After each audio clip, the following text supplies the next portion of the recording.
சரியான தருணத்துக்காக ஸ்கெட்ச் போட்டது Israel. Syria உள்நாட்டு போருக்கு பிறகு கிட்டத்தட்ட 1,00,000க்கும் மேற்பட்ட வீரர்களை கொண்டு ஒரு வலுவான ராணுவ படையை கட்டமைச்சிருந்தது ஹிஸ்புல்லாங்க லெபனான்ல. ஸோ லேஸ்ல அவங்கள ஜெயிச்சிட முடியாது, நம்ம நுட்பமாக தான் நம்முடைய ஆட்டத்தை ஆடணும் அப்படின்னு ஒரு கிளர்ச்சி படை போல வியூகம் அமைத்து தயாரானது இஸ்ரேலுங்க.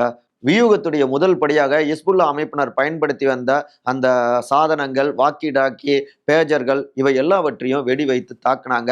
அடுத்த கட்டமாக முக்கியமான போர் தளபதிகள் இருக்காங்க இல்லையா, அவங்கள அட்டாக்கின் மூலமாக காயப்படுத்தி போர்ல ஈடுபடாத மாதிரி தடுத்தாங்க.